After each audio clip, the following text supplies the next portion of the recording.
بیشتر جیانه که رومت بود مانا قادر بود ولی که نوری دخوازه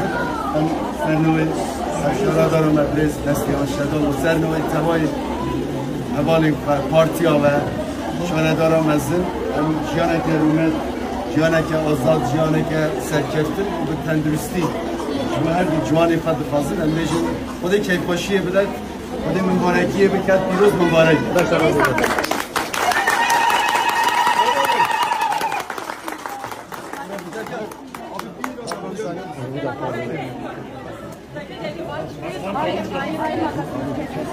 Yani